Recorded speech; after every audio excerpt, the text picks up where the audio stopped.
You're listening to littlepodcast.com. How does it feel to only have 9.5 fingers? Yellow, white dead skin, red pulp mess right now, like horror show. That's right. Did you say hashtag fuck the blacklash? I just wanted to talk for a minute about Harry's.com and Okay, shut the fuck up. mattresses. This ain't no Wait, what? mid-roll. Wait, what? Welcome to Born in the 80s, episode 248. I'm your host, John Rowe, joined by my beautiful co-hosts. Oh, hi there. I didn't see you. I'm Matt Hag. That's right. Matt's blind now. That's something that happened. Mm-hmm. And this is TJ May, sitting in the corner, facing the corner. That's right. That's him in the corner. It's TJ in the corner. That's That's him in the spotlight. Yeah. You got it. Well, Adam's out yet another week. He is going to be on hiatus from the podcast indefinitely. Hiatus.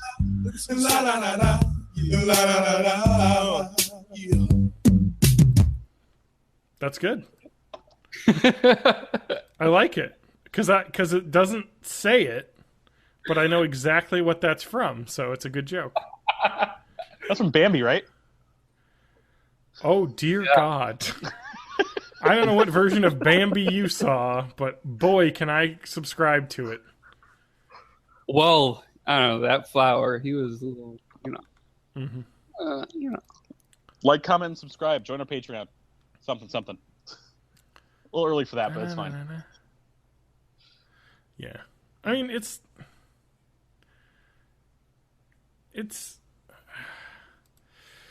time to start a new year. We tried to do live on Twitch, but it didn't work. Yeah, we'll get it next week. I think the plan is to start putting these podcasts live on Twitch because it'll be fun as heck. Because Twitch is allowing people to do podcasts now. Well, and we'll still do it on Basically. YouTube. We'll just have a mirrored broadcast over Yeah. there. YouTube Live, Twitch, Facebook Live, probably. TJ, can you do Facebook Live? We'll get you on that one. I'll get that figured out. Yeah, sure. TJ will be our Facebook Live. We could Periscope it, too. Let's Periscope. Everyone, all three of us will Periscope ourselves. Can you do Right? Instagram Live? I'm sorry? Instagram Live a thing yet? I mean, like No, Facebook is... absorbing all features of all of their platforms, so it's got to be coming, right? Yeah, is there a... We could broadcast over short band radio. Yeah, Yeah, I have one of those. I'm trying to think of some old, outdated... we'll be live on Omegle.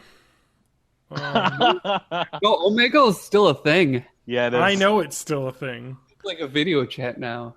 I want to say, I want everyone right now, this will probably be changed because it was just brought to social media attention.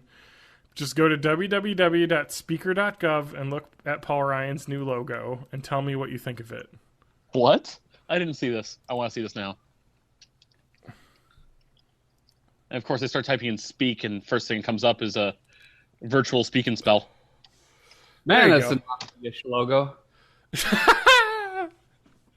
I didn't even want to say what, I don't want to color what you're thinking, but I want you to look at that. Whew. That's It's real bad. perched over the world. It's asserting its dominance. I just want to say, I'm not a big fan of this man's politics, but he is not the type of guy to have a Nazi logo. That is 100% an accident and very dumb. And it will change. That is just funny, though. It's like, I kind of see what you're trying to go with, but I don't know about that. I don't know if that was a good idea. It looks like some full-on New World Order stuff. Yeah, that's. I mean, yeah. You just replace that. Google search, image search the Nazi eagle, and man, it's the same. It basically is the same. Somebody trolled him when they submitted that idea, and nobody thought of it. It's even Nazi one standing on top of a circle with the yes. It's instead of a little world, it's a swastika, and then that's the Nazi logo. That's bad. It's going to change. I just think it's funny because clearly nobody thought of that when they did that, and they're like, "Oh shit, huh?" This logo submitted by 4chan. Well, it was like that Trump Pence logo that was like really dumb looking, where it was like it looked like a dick and balls a little bit, and you're like, and then they immediately changed it. It's like, oh yeah, probably not good. Not that it mattered, but maybe maybe it would have cost them the election if they would have changed it, but they changed. But this is 2017. We're not talking about those things. There ain't nothing we can do about the past. All we can do is drown ourselves in Evan Williams single barrel vintage bourbon and video games and VR, right? Matt, please tell me 2017 is the year VR will take us away from all of this. Well, the burn. Not a lot. Well, maybe not then. All right. Do we want to What? jump straight into CES bullshittery? No, let's not do that because I probably should address a couple things that happened. Okay, but first I want to say that I found the best winter beer ever. Okay, yeah, let's talk about drinks and what we're drinking. Let's do that. I Um, already said mine. like winter, it's usually a winter ale. It's got a ton of spices and bullshit in it. That, except the base is a mocha stout. Okay. Yeah, cocoa and coffee stout, and then they add the peppers, vanilla, cinnamon, nutmeg stuff on top of it. Just having that base of like darkness and just heavy stuff. Better. It's so good. It is so good. And, it's by Arrogant. Wait, what's the brewery? The brewery is the people that make Arrogant Bastard, but I think the Stone Brewery. Yeah, Stone. It's good. It's good stuff. Adam loves them. So we've been I've been drinking bourbon because I'm a real man and I just drink straight liquor, well, with ice. Yeah, I've got to be aware tomorrow, so I've already drank in the pre-show an entire Sierra Mist Cranberry Splash that expired That a year sounds ago. good. That expired a year ago, because Good. this year they're called Mist Twist Nice Cranberry fermented. Splash. Okay. And I'm halfway through a Mountain Dew. Nice. Oh Okay. man, if I had a Mountain Dew at 10:30 at night, I just would not sleep at all. A Mountain Dew will get me at about normal, so I could probably sleep right after this. I Yeah. used to be like that. Like I used to have 32 ounces of coffee. Well, no, I used to have 64 ounces of coffee every day. I can't do it anymore either, Matt. And then, like, I was told by a doctor that I have to switch to half calf because, like, fucks up my anxiety stuff. And I Yeah. did that for a while. And now, if I have more than a couple of cups of full strength coffee, it makes me feel like my heart's going to explode.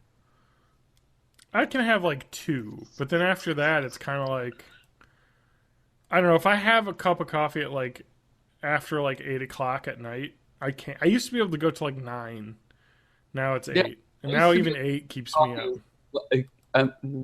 Like in bed as I'm falling asleep, just drinking a Starbucks or Yeah. something.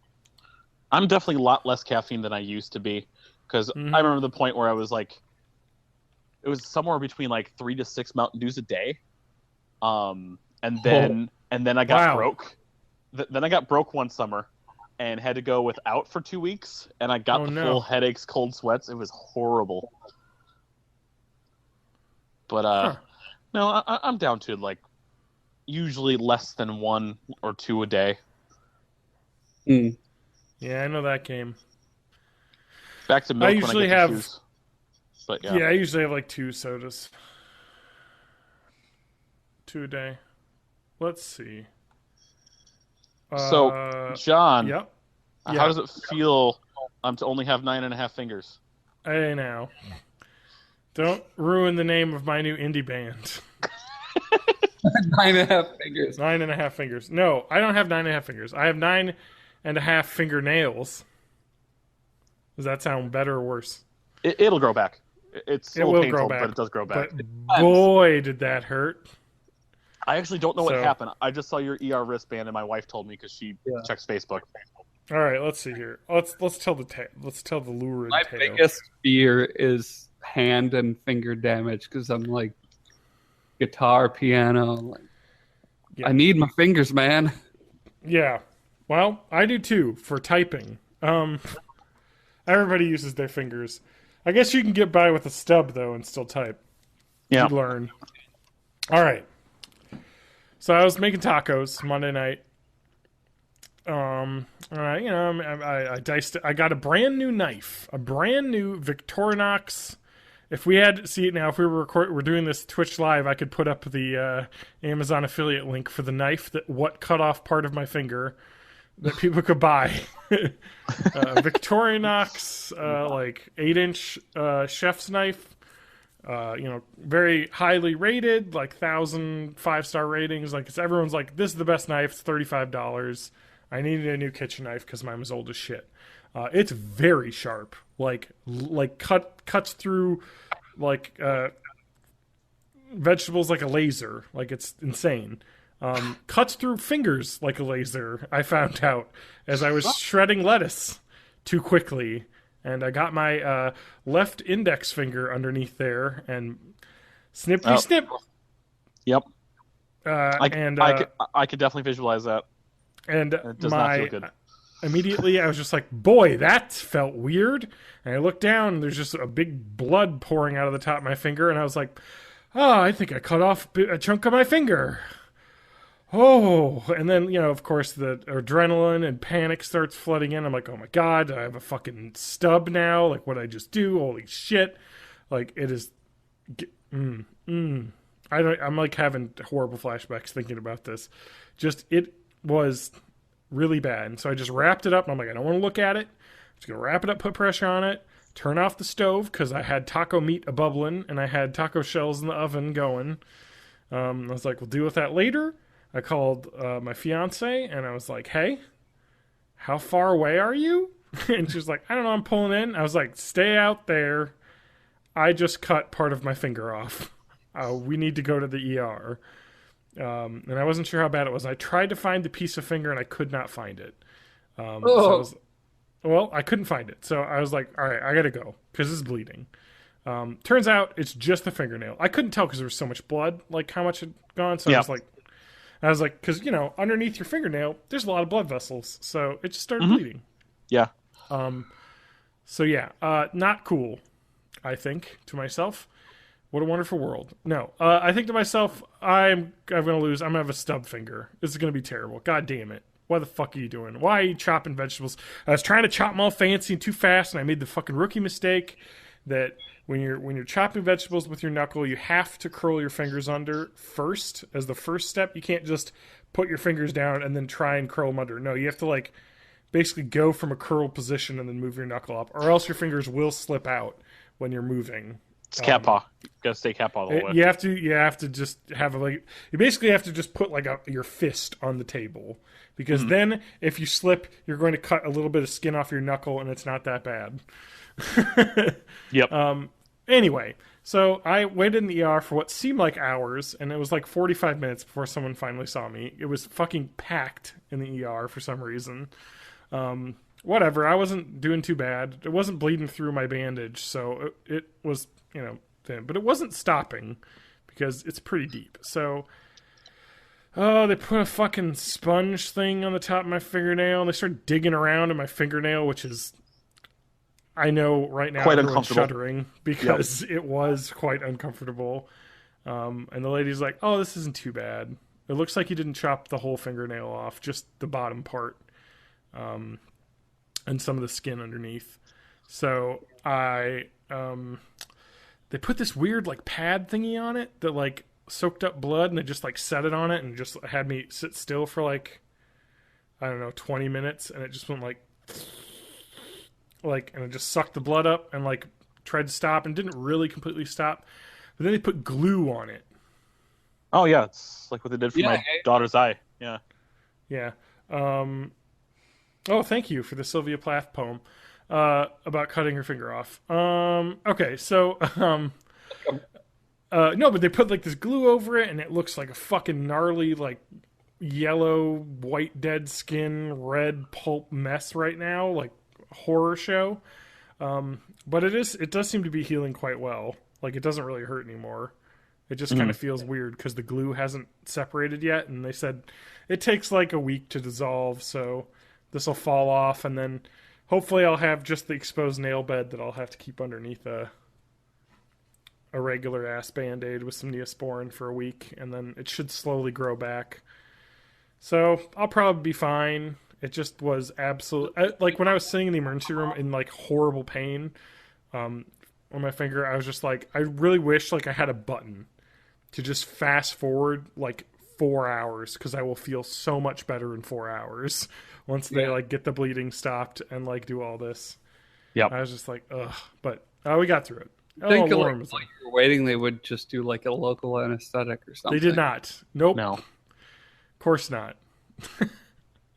What am I, a weakling? I mean, I wanted it badly.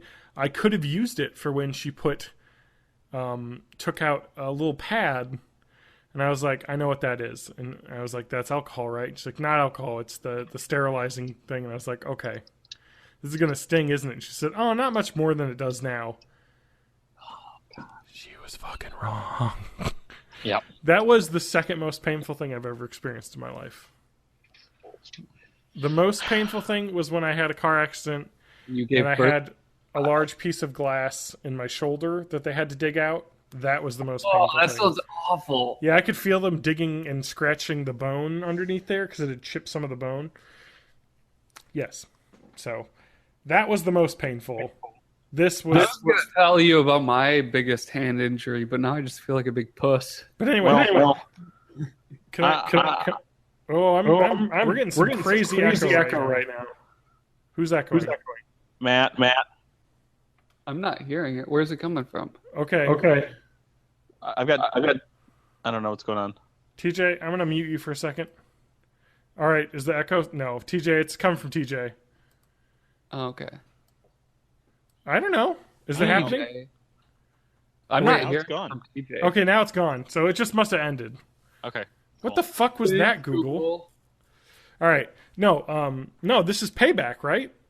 Listeners of the podcast know about my past with fingers and sharp objects, correct? I don't remember. TJ, do you remember the story? Oh. I'll refresh it. When I was like 6, I cut part of my neighbor's hand off with a hatchet, or finger off with a hatchet. Okay. Oh. Remember that story? I was playing woodcutter, and she would put wood out, and I was chopping it with a hatchet that we had found. And I cut part of her finger off.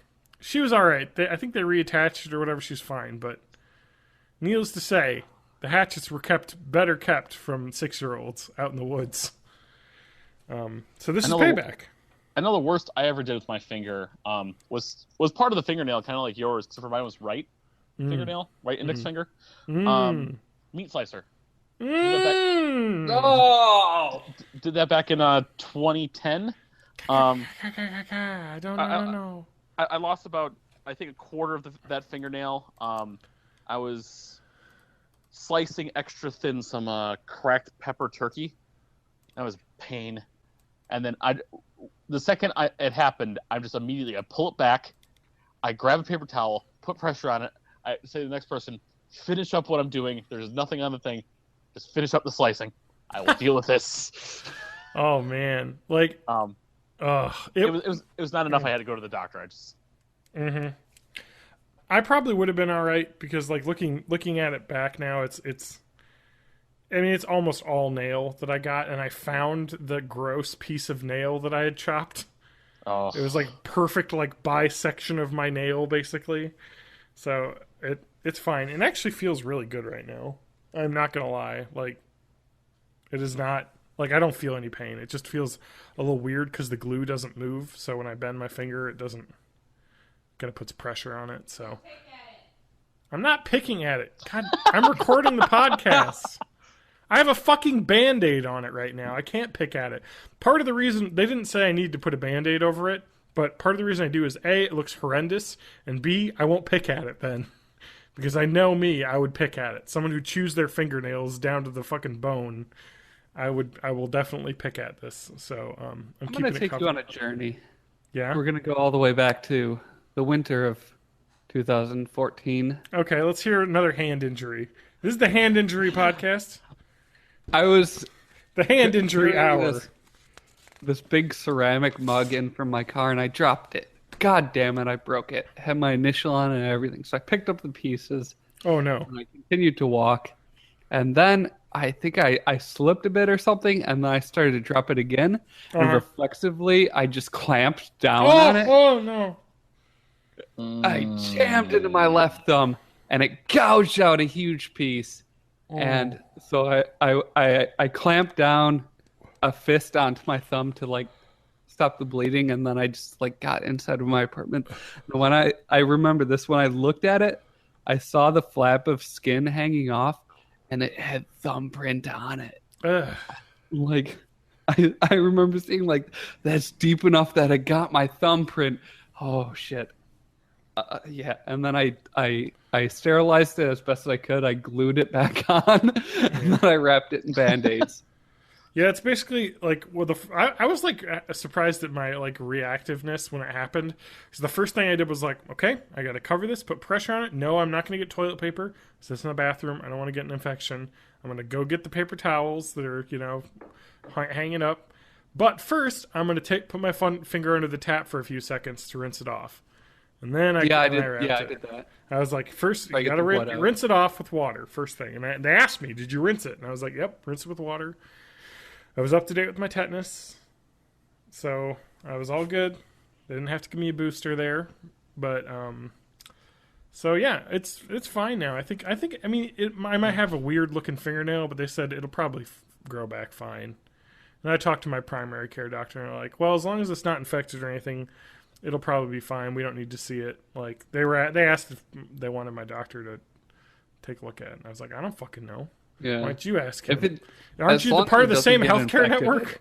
if it doesn't get infected, it'll probably grow back normally. Like Yeah. my thumbprint is unaffected. Yeah, it doesn't really seem like it's. I mean, right now I'm touching the top of my finger. It doesn't hurt at all. It just feels weird, So I don't know. It's just gonna look weird for like a good month. I'm gonna have a gross like half nail finger. Whatever. And when it heals up, it'll be like that weird pink, like peely flesh forever. Ugh. It'll be fine though. I'll live. But I just wanted to share the story of what happened to start 2017 off for me. Was I decided to injure myself. So I was like, what did I say? I was like, well, I'm getting that healthcare plan deductible out of the way right away. Let's just burn through all that right away. Start of the year, so fuck. Well, thank you for sharing your hand injury stories, guys. It's good to know that I'm not the only stupid one when it comes to handling sharp objects. There's so many blood vessels near the surface in your hand, and yeah, you do so much with them that it's so easy to get a nick, and then it just bleeds and bleeds and bleeds forever. You know what? Okay, I want to talk about another weird sharp object like thing that was a close call. So I put on some socks. I think it was a Saturday morning, and I was walking around my apartment. I was like, man, my foot feels weird. It feels like there's something in this sock, like a pebble. I pull out the pebble, and it's a shard of glass, like the size of a quarter. And I look at the bottom of my foot, untouched. So I think the glass it was like part of a cup that must have shattered, and the glass must have just fucking flown somewhere where nobody could find it when we were cleaning it up. And like, I literally like was walking around with a fucking glass shard on the bottom, like the soft part of my foot, and it's not a mark, not a scratch. And I was like, there's some good luck, because that would have sucked. Getting cut on the bottom of your foot is the worst. Because you can't fucking put weight on it. You have to limp for like a fucking week and a half. That happened to me once. It was more on the side of my foot, but still. Yep. Don't cut your feet. When you break glass, make sure you clean it up. Don't step on nails. Don't be like the Home Alone guys.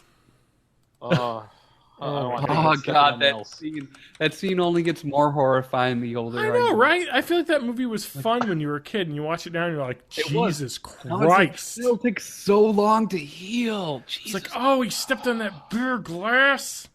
All those ornaments with his feet. Oh my God, why? It didn't help that I had a very vivid dream the other day that I had a 10-inch nail in my upper left arm, and I had to get it removed. Yeah. No. Okay, I want to talk about dreams for a minute. Have you guys ever died in your dreams? Like, been killed in your dreams? Close. Not that I remember. I don't think actually died. Okay, I don't think I actually died either, but there was one of the weirdest dream moments I ever had was like, I don't remember why it was, but like, I was in like the Arctic in like a little boat, and I had to get to like a pier, and like something happened, and I fell in the water, and I like froze. And I remember vividly just feeling like freezing, like ice cold, and like then that's it. And like dying. What if that was really you dying and this is just your heaven? I know, right? Like, what if? Well, if this is my heaven, why the fuck am I cutting my finger off? But yeah, maybe this is my hell. I had one of the rare dreams that I remember last night, and the only thing I remember about it is that somebody in it said, "Matt, you know, you're a good silent leader." And I thought, like, after I woke up, I was like, that's some weird-ass corporate buzz speak that I've never actually heard before, so I Googled it. Uh-huh. It's a real thing. Huh. So, like, my subconscious just picked up on this, like, Silicon Valley bullshit and then put it into my dream. Wow. Your mind is spitting buzzwords out now, Matt. Yeah. And not just that, but if you think about it, it was a character in a dream complimenting me on a personality trait, so it was just my subconscious jerking itself off. Okay. I don't fucking know, man. Dreams are weird. You're great. Love subconscious. So you're saying it's trying to cut through? I'm just saying, get through to you? Dreams are subconscious and unchangeable personality traits are subconscious. So it was just complimenting itself. Yeah. I was just trying to make you feel better, Matt. Come on. Matt, you're a great guy. I'm letting you know now. I'm a good person. Good. That's right. Did Matt just die? Matt, can I tell? This is a solid episode. Yep. Matt, all right. Let's do. Yes. Let's do a eulogy pact. Have I mentioned that this beer is 8% my volume? Let's do. All right. Hashtag eulogy pact. When one of us dies, the other ones have to give the eulogy. Done. Okay. Also, can this podcast? I like TJ's just on it. No question. Matt has to question it. All right. What's up? No, I'm good. I agree with that. But I also want this podcast to be my last will and testament that just like, I don't know, fucking donate me to the body farm or throw me in a compost heap. It's all wasteful. All the other stuff. Hashtag all the above. We'll do it all at once. I want to be encased in like lucite in a brick, and people will see me forever. And Born in the 80s will be playing from a speaker on repeat. I'm going to put that in my will, by the way. I'm saying that right now.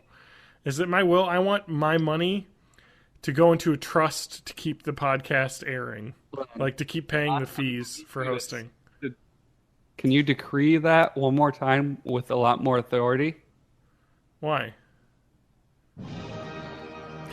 I decree that when I pass on, I would like to be encased in carbonite, and every episode of Born in the 80s will be playing out of a speaker attached to the bottom of my, I'm assuming, throne that I'm sitting on. And I want a trust fund to be put up to pay for the hosting for the podcast for the rest of my life. Or the rest of the world's existence. Because I will be gone. But Born in the 80s will live on in the hearts of everyone. That's it, really. And for new listeners who want a preview of Yeah. some of the older stuff, might I recommend, I forget which episode number it is, but the Maltese something. The Maltese something is a pretty good episode. No drinking involved. I with love one either. that. I love that TJ's here to keep track of all of the dumb shit we say because I don't remember any of it. I would like to say that I really sincerely hope that, like, it's like the year. I'm saying this right now. This is a podcast time capsule. The year is, let's see, how old will I be? 2055. I'll be 70. And I'll probably be dead because the world will have been in a nuclear holocaust by then.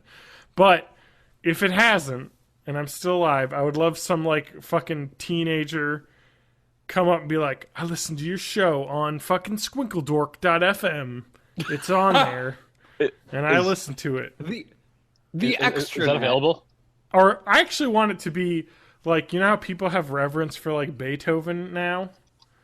Like, I want thousands of years later, people, not thousands for Beethoven, hundreds of years later, people, no, I want, like, the cave drawings in that cave in France. No.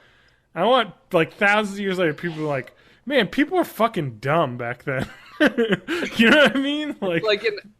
It's like an Edison wax cylinder. Like, I found your podcast on MP3. Yeah, I know. I can't wait for that, like, that. So, I want the Kickstarter that doesn't exist for this podcast and will never exist. Well, maybe not will never. I won't say will never, but if it ever does, it will involve a stretch goal of us burning not every episode, but like a choice amount of episodes onto CD and sending it into space. I want that to happen. We'll do a Kickstarter. 8-track. The whole goal is to Cassette make tape. an underground vault, and all of the episodes will be burned onto gold records I agree. For with like anatomical drawings of the male and female form, and then where Yes. we are in the universe and stuff. Well, but we will draw the anatomical drawings. Yes. So, for posterity's sake, I do want to let you guys know that squinkledork.fm is available. all right. Well, Well, I'm just I going to think say, this is like Yep. TV rules. We mentioned a URL. That means we have to buy it, right? no, I'm not fucking buying that URL. No, someone can Patreon us some money, and we Squinkledork? can do it. I mean, I have money in the Patreon account now. You know, that thank you for everyone who donates. That's a good Patreon pimpage time, but Born in the 80s, look it up on Patreon podcast. If you want to chip in, feel free. If you don't want to chip in, totally. I want to say I love having money because this does cost money for me to put up, but no pressure. I want mean, this to always nope. be free. But the people that do pitch in, they're helping us create wonderful beauty for the world, and the people that listen but don't pitch in are a bunch of freeloading jerks. I feel the opposite. I feel everyone should be able to listen to this for free, and it's a podcast for everyone. No boundaries, no borders. But if you do have the means to donate, you should, because it is helpful. Even a buck. Even a buck a Even month. a buck a month. Not even. Can you go below $1 a month? I think I don't so, know if you but- can. You can anymore. You but used I to be think- able to go as low as a penny, but I think After they take out the fees, it's nothing. So All right, $1 a month. I'd rather people not waste their 50 cents a month for it to go nowhere. I mean, if we had half the listenership donate $1 a month, it would more than pay for the hosting. Like, so let's do this. Or don't. I don't want to pressure people. I hate that.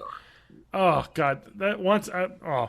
Anyway, I have a rant about podcasts and monetization later, but Well, would you rather have a podcast occasionally mention Patreon, or do like half the episode in the middle is a bunch of bullshit ads for Casper mattresses and stuff? I would much rather mention a Patreon, but I'd also mention that I'm doing this as a hobby, and I don't need to make money off of it. If it were to make money, that'd be cool, but I'm not like going to try and depend on it, because podcasts right now are pretty niche.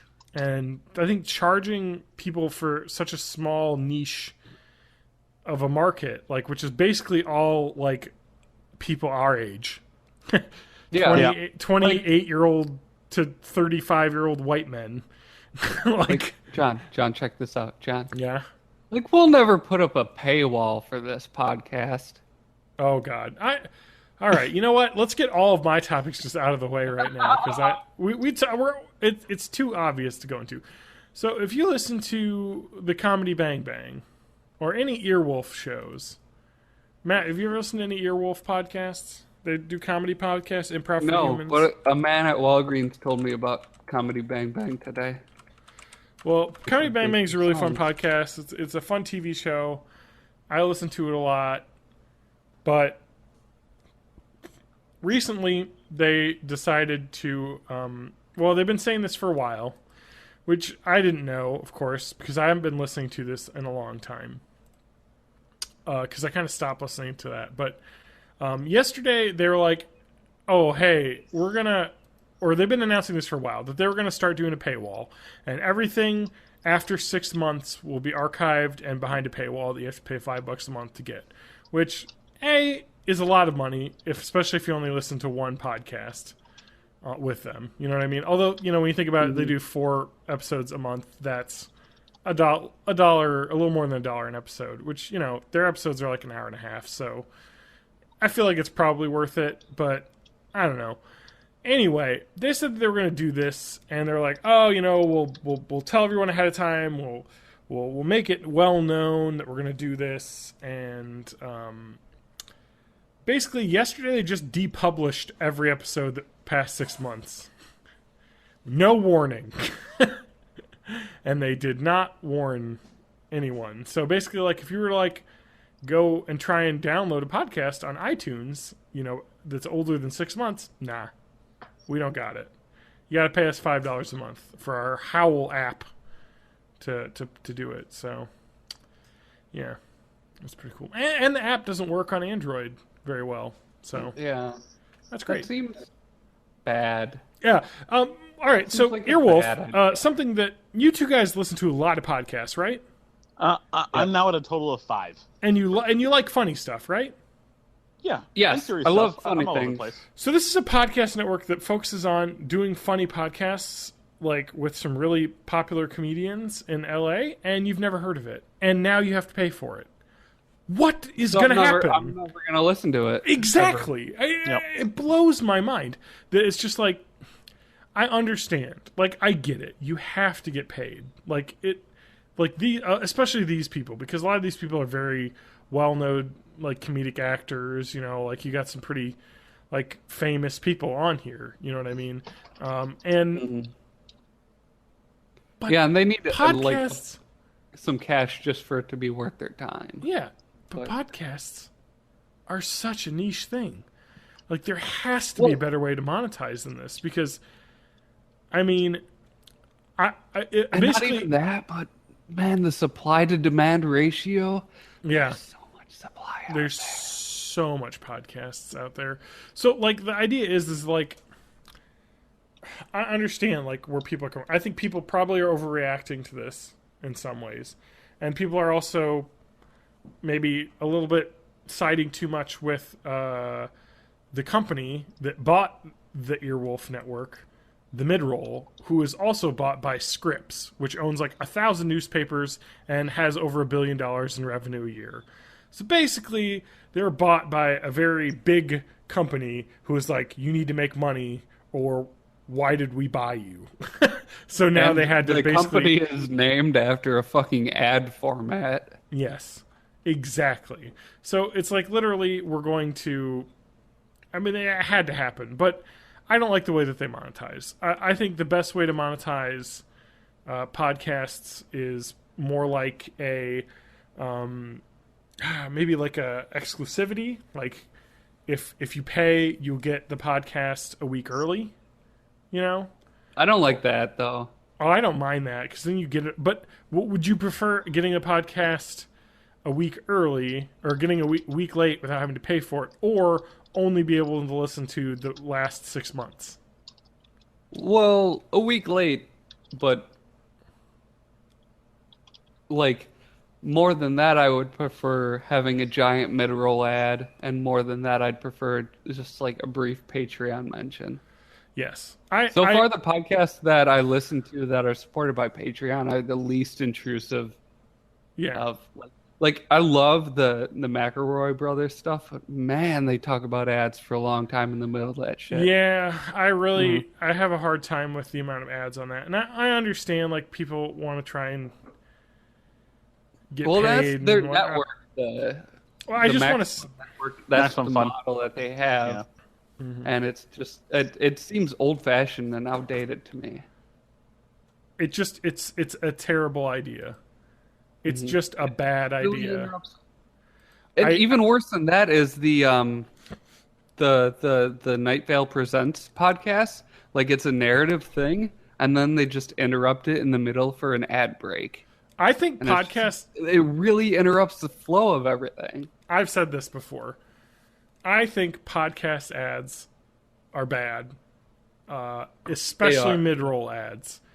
You do an ad at the start of the show, fine, whatever. But the mid-roll that sucks shit, too. I hate. But I think if you do an ad at the end of an episode, that's the best place to put an ad if you're going to do that, because then you can just hit the next button and go to the next episode if you want to. If you want to listen to it, fine. Like, it's the easiest to... Yeah. And, listeners, pro tip, if you're starting a podcast and you're dead set on putting ads in it, make them in 15-second intervals so I can skip them with the iPods, like, skip ahead 15 seconds. I think this. I think it's just kind of... Ads are bullshit in podcasts. I mean, but you know what? Well, just in general, I want to live in a world where media isn't supported by ads. They're like, free. Even on YouTube and stuff, it's like... I can't argue too much with ads if they're free. But it's just... But I think still, trying to I'd rather monetize... just like support the creators that I like than having to waste Yeah. precious seconds of my life being I think- pitched. Yeah. I think trying to monetize podcasts is bullshit. I mean, first off, podcasts are cheap as fuck to produce. Anyone that tells you anything That is else true. is fucking lying to you. NPR talks about how it costs them, I don't know, X billion dollars in hosting, and that's somewhat correct for their situation because they're hosting everything that's themselves. their situation. Is they're using $8,000 mics and they need to have high bitrate audio to. Well, like, they're doing radio actually and notice everything. that quality. Yes. Like, yeah. But I'm just saying, for your regular ass podcast that you listen to in most case, they don't need the money to run it. You need a very small amount of money to run a podcast. I mean, we're talking under $200 a year to host. So, Yeah. I mean, The- that is not a that I significant chunk of produced, I change. think are, one's at $10 a month, one's at $5 a month. And I think, I know, I like to say, I always hate to be, like people complain though, Matt, because you're one of these people that's like, oh, you don't want to do it for the exposure, you want to get paid, right? You're producing Yeah. content, you want to get paid. And that's fair. But also, it's not fair to make your, like Matt, let's say you made a song, right? And 5 seconds in the middle was you talking about Casper mattresses. Like, it hurts the product. And that's the thing. It's like there's, I don't know, like like when I make a song, I put it on SoundCloud so that you can listen to it for free if you want to. But I also put it on Spotify so you can stream it there. And if you have a Spotify subscription, it's a lot more convenient. And as a creator, you have to try and find the places that are most convenient. And if that's like, if streaming music on Spotify is more convenient than trying to download it from Pirate Bay, people are going to go there. Yeah. But Yep. like, Well, and that's what I foresee with this think about podcast what stuff. the consumer wants. Is podcasts are fucking MP3s. You know what's really easy and the most pirated shit since like the early 2000s? MP3s. MP3s. Like, Jesus. Like, it's just gonna happen.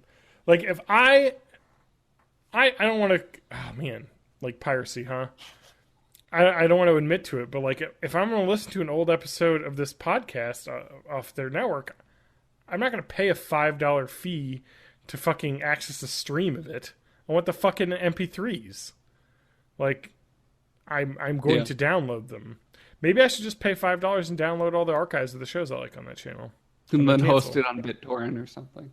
No, I'm not going to do that, but just to have a copy for myself. I mean, I'll pay $5 for 5 years of content, download it all, and then, have it in an archive. But, like, when I was talking about that, I was like, that's bullshit, though, because then that puts the onus on the consumer to keep copies of MP3s protected in a vault, because you have them, but you're going to only give them out for some sort of streaming fee. I mean, it's just insane. Ads should be the way it's done. Otherwise, Patreon is an awesome thing. And it's one of the things I love. I know TG, you've talked about him. One of the things I love about Jim Sterling is he can do and say whatever the fuck he wants on YouTube, because he doesn't give a shit about the revenue from YouTube. Yep. You know what I mean? He can't be like, ooh, I can't use that song, or ooh, I can't use these clips because I'll get demonetized. He's like, I don't give a shit. I make money off Patreon. Yep. So I don't care. I'm going to do whatever I want on my channel because that's what the viewers want. And that's one reason I watch every single one of his videos.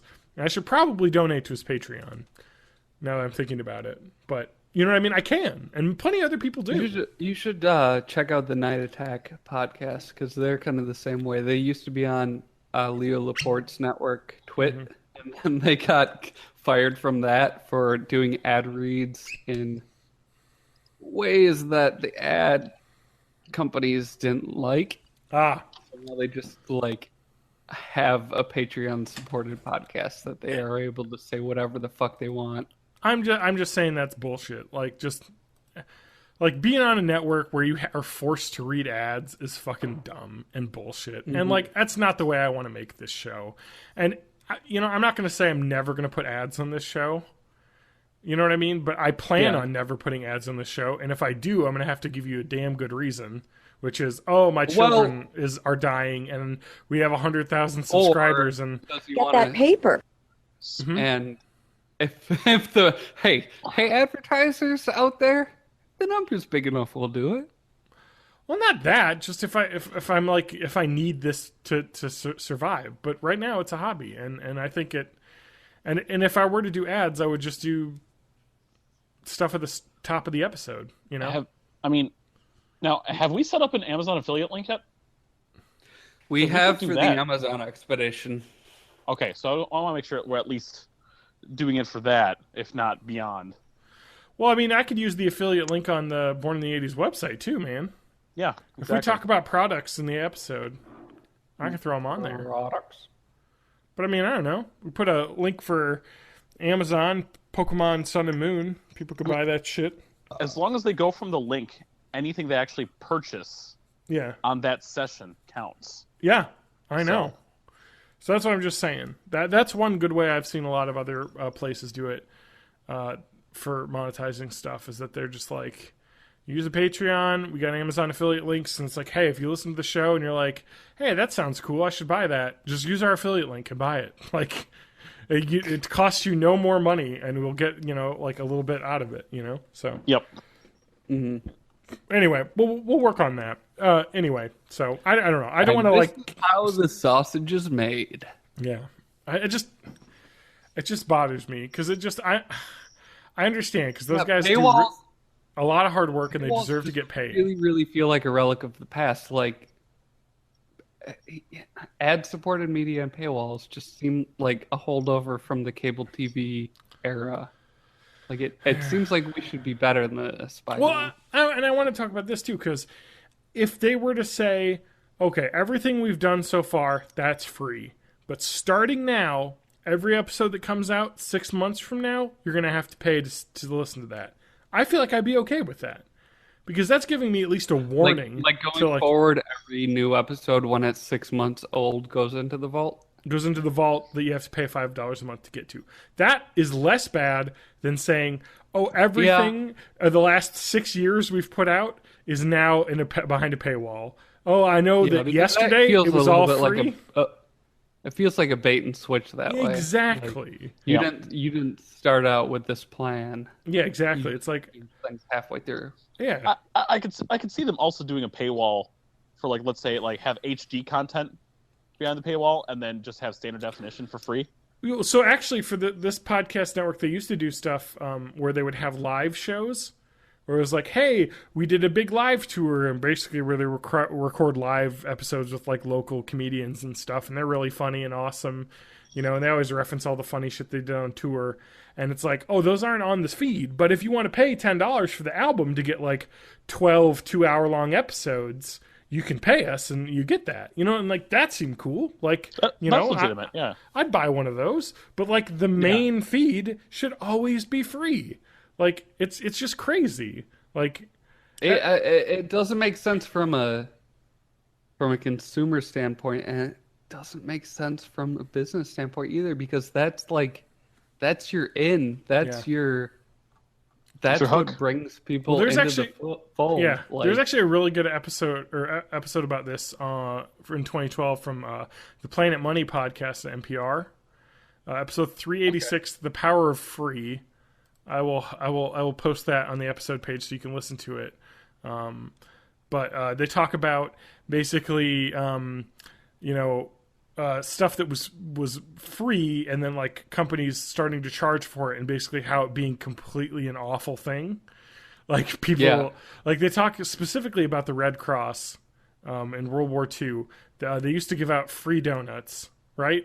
And then they started requiring Army vets, because they would go to like the vet halls, VFWs, and giving out free donuts, you know, everyone's like that.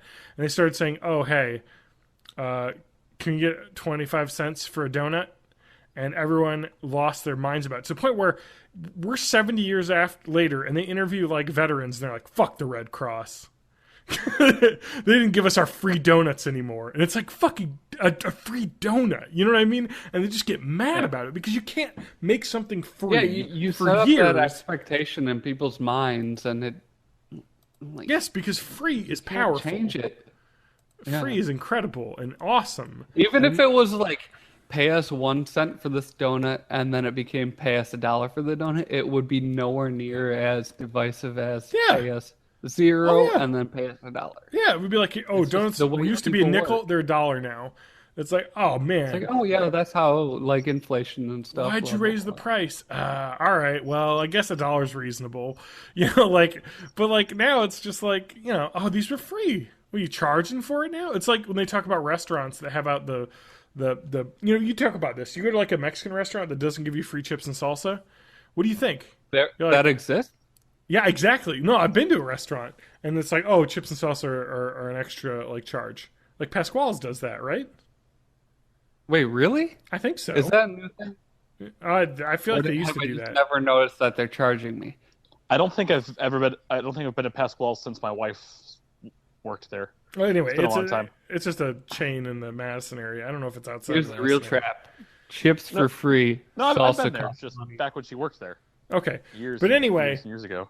So like they talk about restaurants that went from giving out free bread, you know, to like starting to charge for it, and they're like, it was awful. All the reviews were bad. They're like, oh, they nickel and dime you. Oh, they're just trying to, you know, like, oh, they don't even give you free bread at the table. It's just all this horrible things. When it's like, okay, we'll just raise the price of every dish 25 cents. Like, and it's like, okay, and that's fine, and people don't care. It's just that idea of taking something that is free, and that's what I'm thinking right now, irrationally even. It's like, but to be fair to the Earwolf Network, this podcast was a sponsor for 2 years, back when we started. I actually paid $5 a month to have the Born in the 80s podcast on their page. Really? Yeah, I did. So I paid them, $60, for a year, and then I probably a second year, I think, so like $120. So I paid them a ton of money in the past. So it's not like I've never paid for anything from them. I donated, but that doesn't matter now because it's a paywall where I have to continually pay to have access. So it's just bullshit. Like any way you spin it, it's a company trying to make money off stuff that used to be free, and that sucks. That's never a cool thing. It's a company that bought a company that produces things, and it's trying to make money off of it. Yeah. No, exactly. That's literally exactly what happened. Like, they just made it more expensive. And they were like, oh, we can make money off of this company now. Why aren't you monetizing that? Monetize it now. Fuck whatever they care. We need the money. Really? They call their company Midroll? Yeah, the mid-roll. Jesus Christ. So I also That's wanna like s- calling Yep. that's like calling your company Obnoxious Interruption or something. Like, Yeah. I mean, I understand ads and whatever. You do ads, whatever. I make them easy to skip through. That's all I care. That's the biggest problem I have with the Maximum Fun Network and McElroy Brothers podcast is that like, Yeah. we got the money zone where we're gonna riff on fucking Casper mattresses for fucking 30 Yeah. minutes, and it's like and I it's don't want like, to if I'm in fucking. a really, really good mood, I'll listen to that and it'll be funny. But like, also, if I just want to skip it, it's never the same length. So I just have Yeah. to keep hitting forward, forward, forward. No, not the forward, forward, forward. Mm-hmm. No, it's still happening. Forward, forward. I think the Here's- first time I listened to it, or first few times I listened to it, I was like, huh. Like, that's kind of funny. They made a joke out of it. That was neat. And then you listen to it for weeks and weeks in a row, and you're like, they're kind of doing the same jokes every time because how many jokes can you make Yeah. about underwear and socks? You know, like, But then, like, at the same time, they did an entire episode that was sponsored by Totino's Pizza Rolls, and it was hilarious. Well, and yes. I loved it. well, that was like a one-off. Like, we're gonna do this experiment, do a crazy thing. Like, And it was That- like an old-timey family, like, variety hour thing. oh, they did some great stuff, and that's a great way to do sponsorships. Like, where you just like make it so over the top and ridiculous. But I'm saying week after week, it grows tiring because sometimes it's just like I like listening to this podcast because they do really funny gags on Yahoo Answers like things, and I Yeah. like them. But I don't want to listen to you fucking joke about. I don't know. Well, wish I- especially with their Adventure Zone podcast, there's a really rabid following for that. So if they were able to just switch it over to a Patreon model, they would have more than enough backing. But I think so they're too, just not like a honestly. network. It's easy enough to just say, hey, like Damn you, John Hodgman! put Patreon up, and if we reach this X amount a month, we'll do a fun extra episode. So hey, everybody, fucking start donating, and we'll do some cool shit. And people will because it happens. Ugh. Anyway, Patreon's great. Anyway, thanks for Patreon.com/Matt Haig Music for all of your Thank you music for needs. listening to me rant. Matt, can I get some nice soulful music or something like some contemplative music, please? Contemplative. Like some good like content. music. For Susan O'Neill Rowe, what a thrill! My thumb instead of an onion. The top quite gone, except for sort of a hinge of skin, a flap like a hat, dead white. Then that red plush. Little pilgrim, the Indians axed your scalp. Your turkey wattle carpet rolls straight from the heart.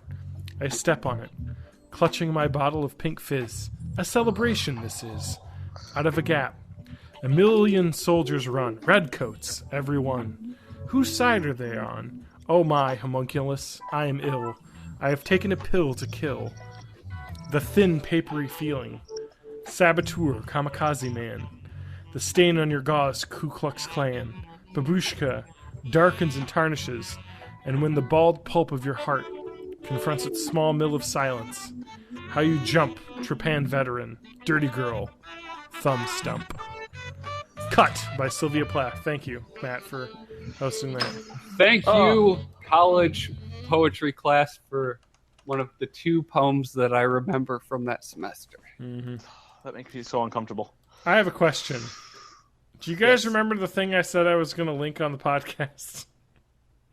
Because I'm going to go back and there's edit this.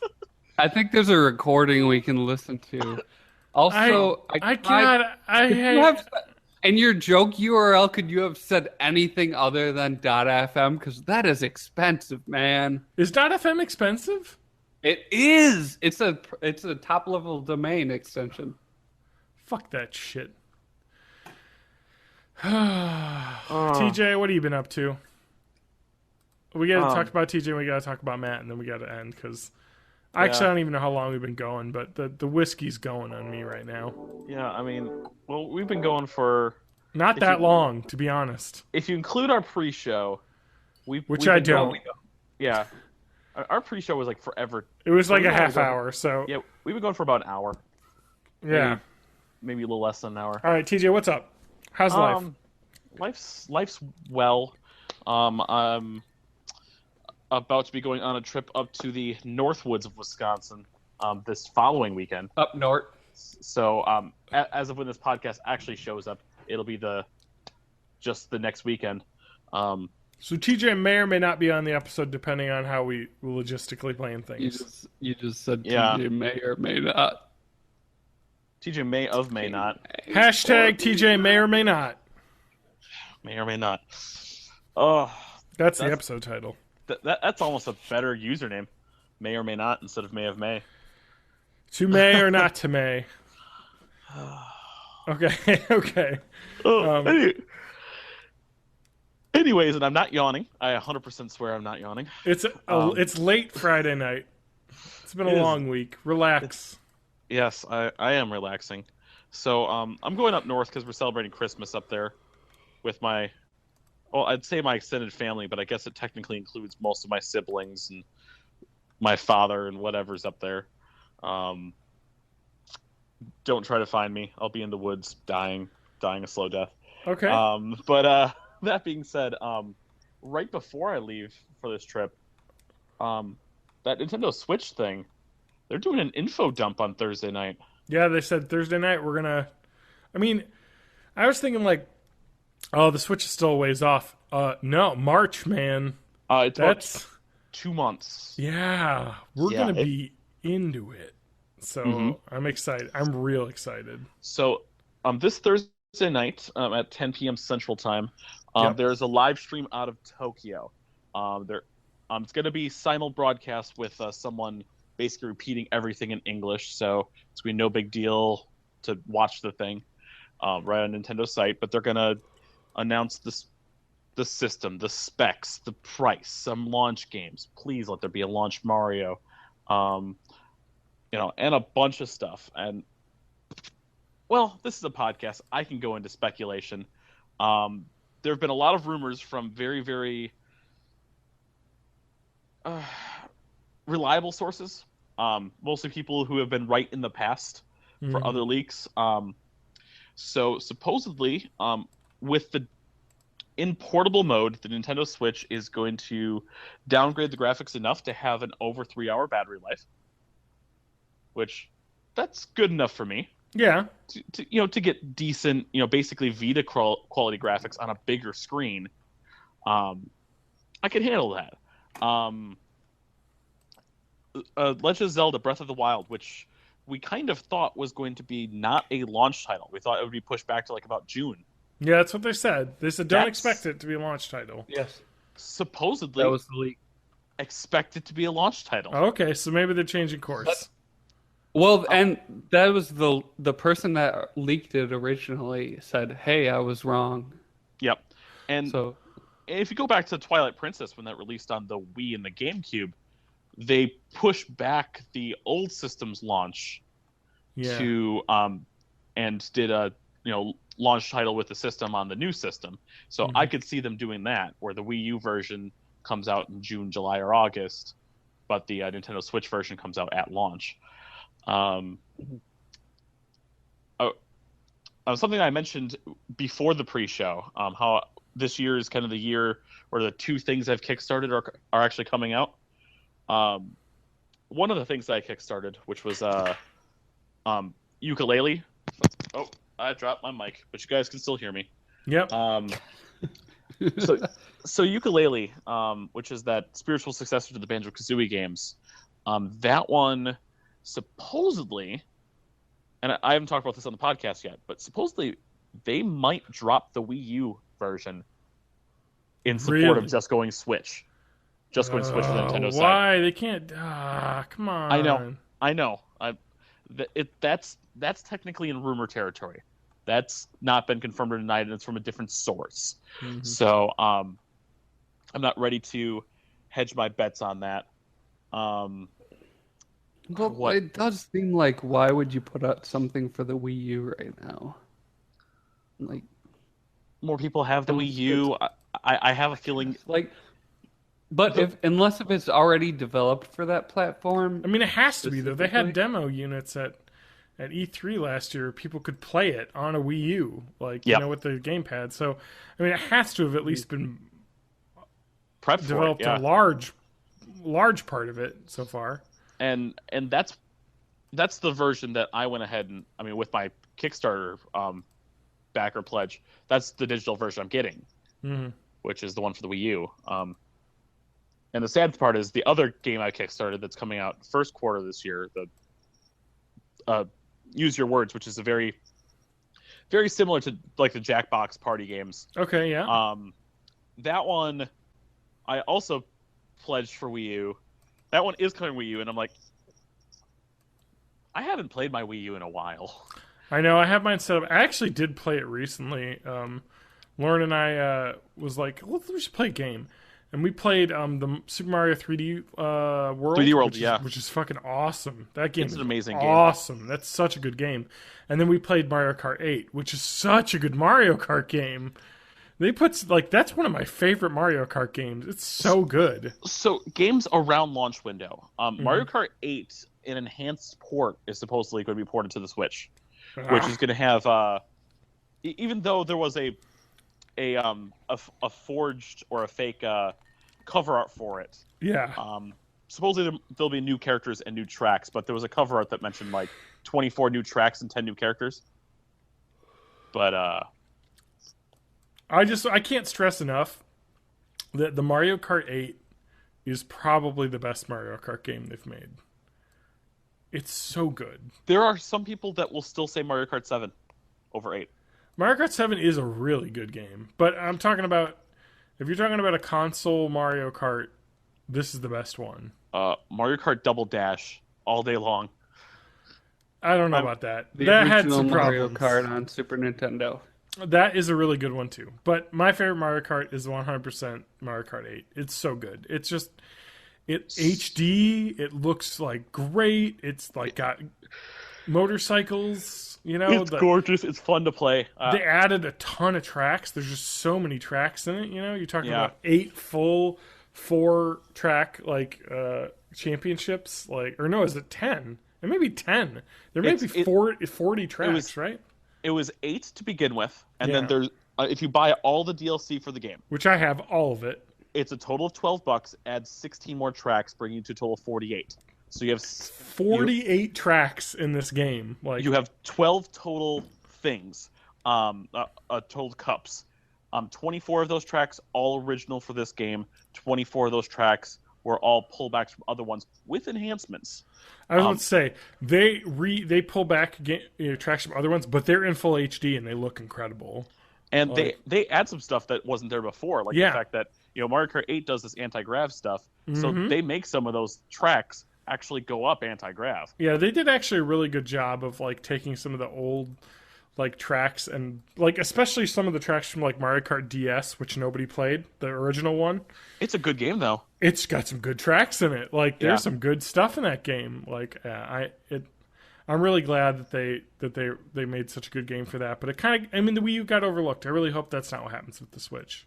But yeah, I mean, it sounds like that they are like, I don't know, but do you know anything about the 3DS and the scarcity that's happening right now?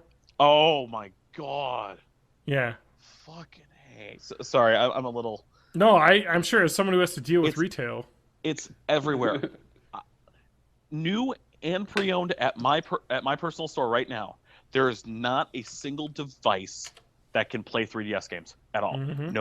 No new 3DSs, no new 2DSs, no pre-owned nothing. It is, and there is one major reason for that in my eyes, and I don't know if anyone else has already dug in and looked at this, but it starts with Pokemon Go, and from Pokemon Go, it's made people between the ages of 25 and 40 who played Pokemon 20 years ago, well, 18 years ago in the US, but played Pokemon 18 years ago, remember how much they loved it, and they all freaking bought 3DSs for themselves to play Pokemon Sun and Pokemon Moon. And no one expected that much system sales. They figured the games would sell well, but not that many systems. I'm just hoping that this isn't a sign that the Switch is trying to replace the 3DS, and they're just going to come out in scarce numbers even moving forward. I think that's it, man. That's honestly, that's what I'm thinking. I really hope not. I mean, I'm just saying right now, even before the holiday season concluded, finding a Nintendo 3DS in stores was fucking hard. Yeah. And I honestly think the Switch is going to be their new everything console. Because it's gotta be. The 3DS has been around for a long time. I hope it is. Because I'm fucking done having two Nintendo consoles. Like, if you put out the awesome Mario game, I got it on everything. The only problem is I really want a new Nintendo 3DS, but I can't get one now.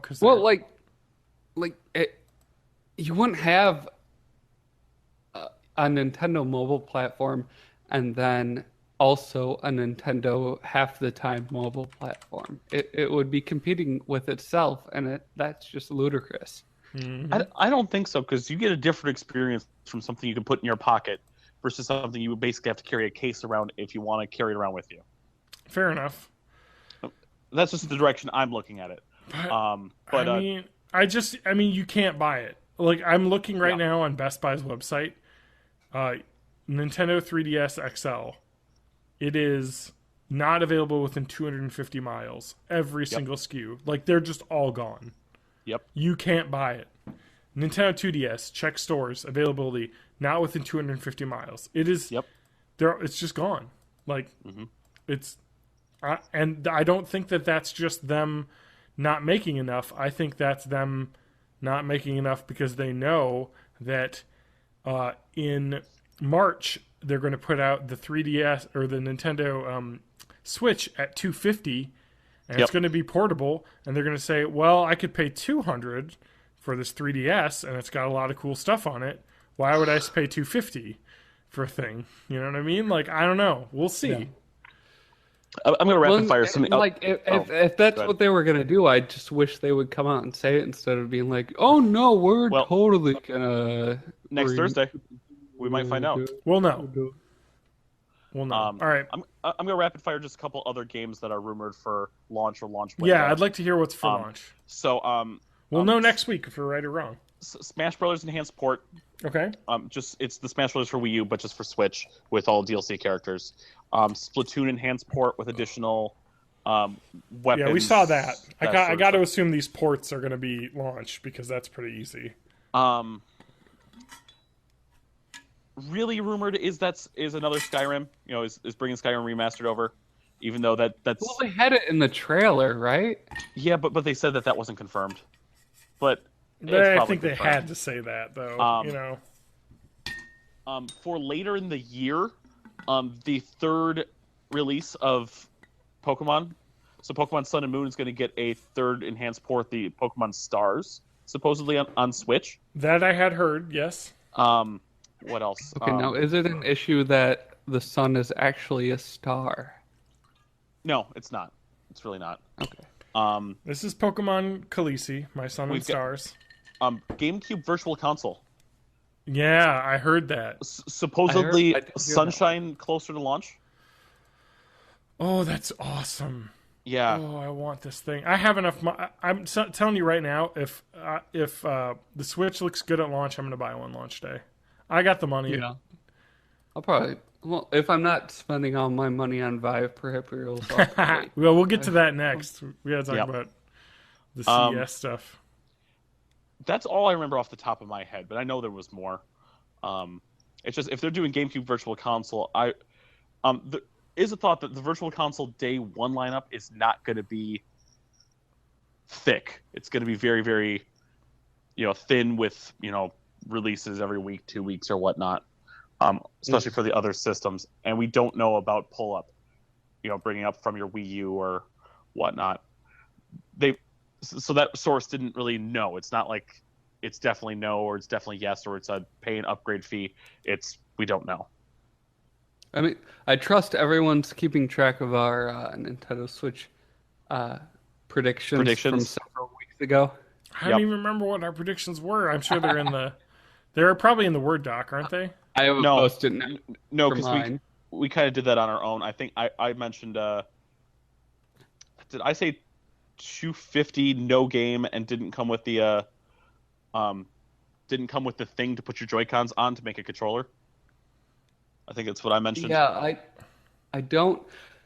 My post-it note is on the other side of the room, but I remember my prediction was, I don't remember the price, but it was the middle thing for the Joy-Cons is going to be included, and I think you said 250. Have to repurpose you're not going to have to repurchase your Virtual Console, Wii U Virtual Console stuff. Yeah, I'm trying to look back here at what our Switch. I thought I wrote down our Switch predictions. Is it on the episode? Whatever. It doesn't matter. I'm pretty sure my first Switch guns. Do you remember what our Switch prediction? What mine was? Anyone? No. Not yours. I thought you might have said 200 with game. I don't know if you went that low. Foolish. I don't think I went 200 with a game. I think I said 250, but it came with a game and that like peripheral. Maybe I said 300, no peripheral, no game. I might have. I don't know. Whatever. We'll pull those up. I've got my official post-it note here. It says, what did it say for me? $349. Middle thing included. Won't have to rebuy emulator stuff. I think I said 250. Wouldn't have to rebuy emulator stuff. I think I had the lowest of everything, if I remember. TJ might have been in the middle. Yeah. We'll go back. I'll pull some audio clips out of that episode. Yeah, I don't know what episode that is, though, so good luck finding it. But anyways, we should get on, though. Do you have anything else before we move on to CES stuff, TJ? No. But going into CES, one thing that you guys don't have, you guys are going to CES VR, but CES did mention that there is the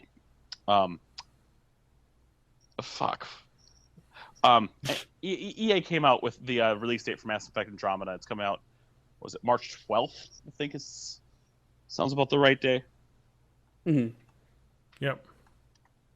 March something, yeah. Yeah. First quarter, yep. 2017. All right, let's do this shit, boys. Let's do it. CES,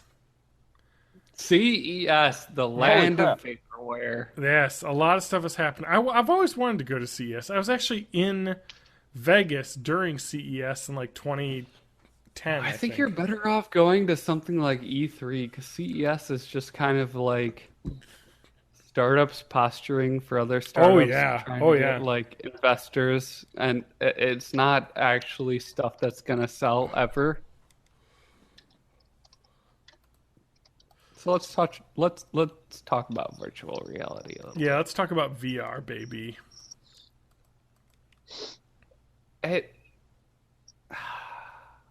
Sorry, I'm responding to Aaron in the chat because I didn't realize he was there. We'll start with the stuff that is probably gonna exist, and then we'll move on to crazy CES bullshit. So first, the deluxe audio strap by HTC is I'm probably going to get this just because it looks like a way more comfortable head strap, and it's going to be easily adjustable. The thing is, though, it has like headphones built in, and I've already got my earbuds, and I don't really need that, so I don't really want to pay for that.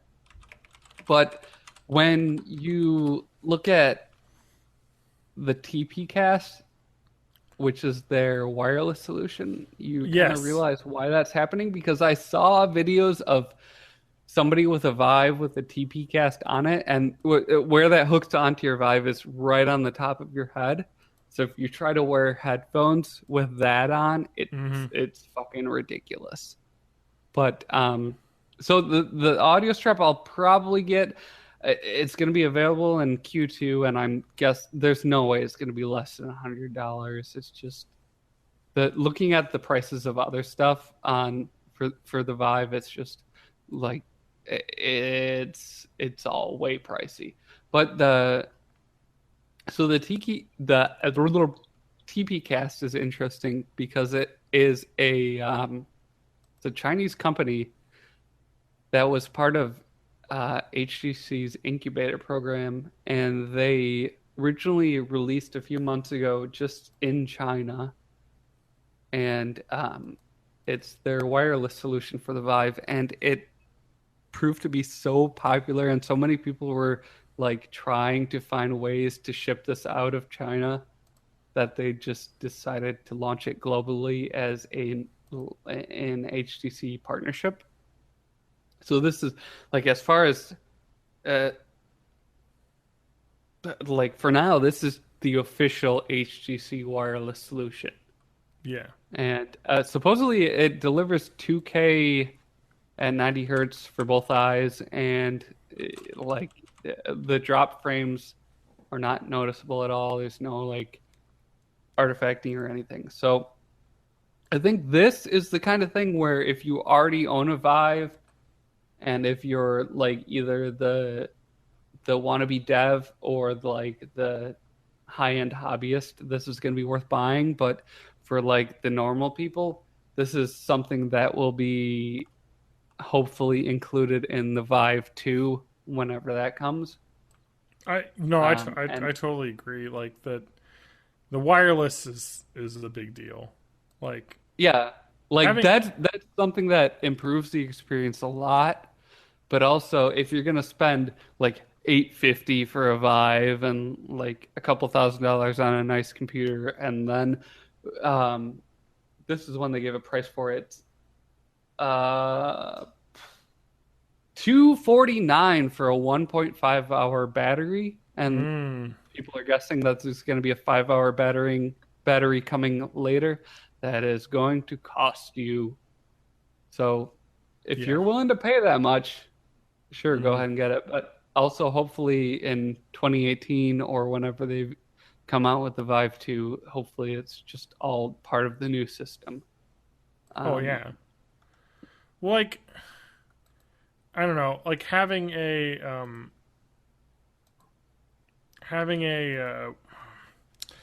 Gear VR, like and having played with the Vive, one of the cool things with the Gear VR is literally you can put it on anywhere and just walk around. Yeah. And like it just, because the Vive is amazing in an immersive experience, but that cord is totally noticeable, and sometimes it does break immersion just a little bit.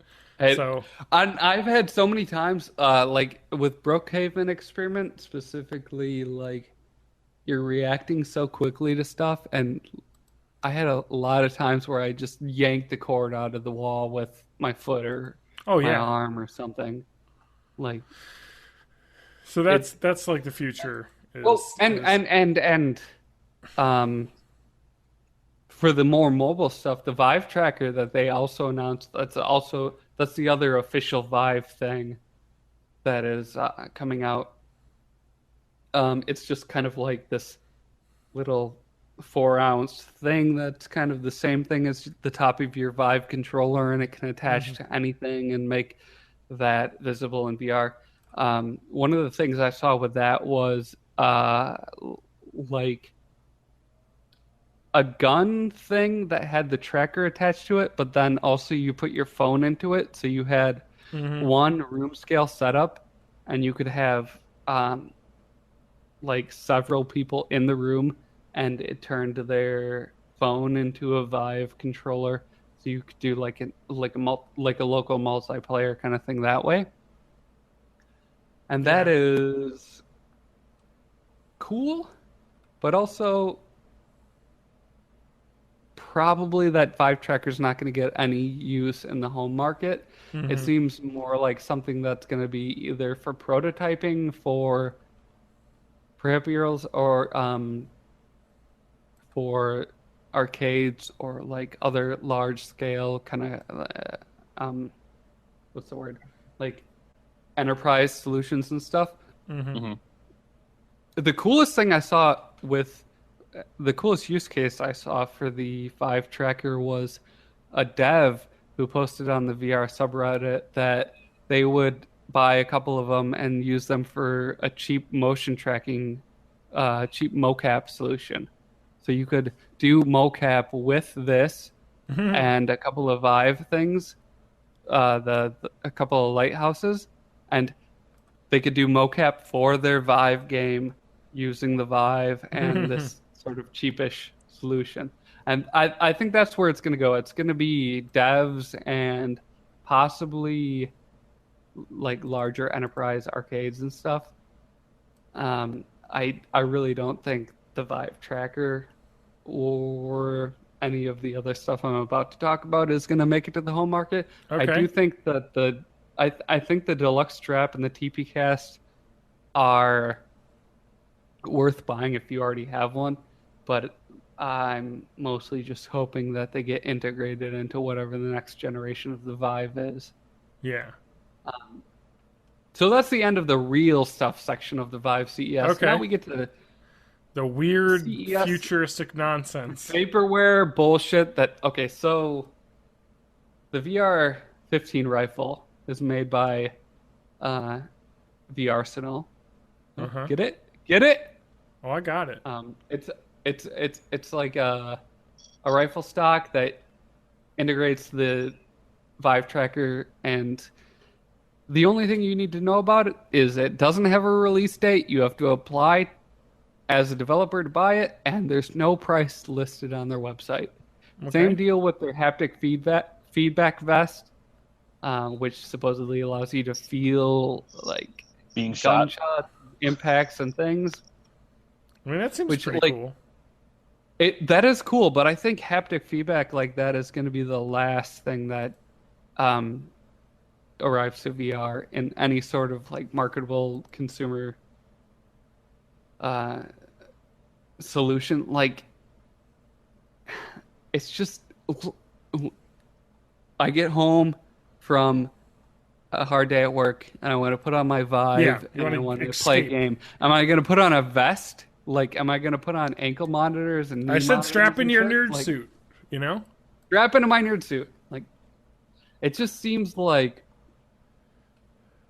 it's cool, but the setup process is just so involved that it would make me want to not play. I Same get thing that. with the haptic feedback force feedback system from Dakin University. And you know what? This was developed by a university, so that means it doesn't exist in real life. Mm-hmm. It's never going to be available ever, and don't even worry about it. Yeah. Aaron in the coolest chat thing, though, says, just jack me in. Huh? Yeah, that's just the thing. give me like, the port on the back of my this head. is all I'll do just it.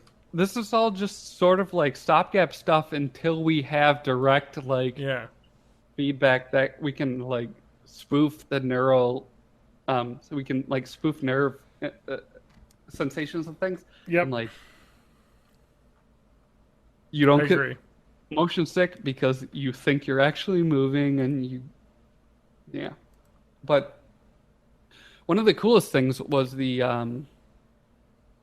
this isn't right on the high five glove, but the what was another VR glove? There was a VR glove that has like bends. It's a fingerless glove, like kind of a bike glove, and then has bend sensors in all the fingers, and then it has one of those big ass Vive trackers on the wrist, so you get individual finger motion, so you can interact with Yeah. stuff with individual fingers, and that's really cool. I don't think it's going to get to the home market unless if it's part of the base Vive Yeah. kit, but it could be really cool for like enterprise stuff, like for nursing and doctor training and things like that. That like virtual reality can be really, really cool for a lot of things that are not gaming. Yeah. And it just seems like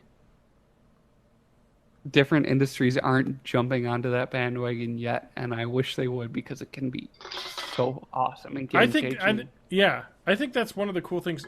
So I have the Gear VR, and some of the coolest shit is like just some of the like New York Times videos of like, hey, here's like sub-Saharan Africa in a village, and like here's how kids live there, and you just can like walk around and look around at a 3D 360 video, and you feel transported. You know, like it doesn't have to be a game. Like it, I don't know. You know what I mean? It's just the ability to it just makes you feel like you're more there.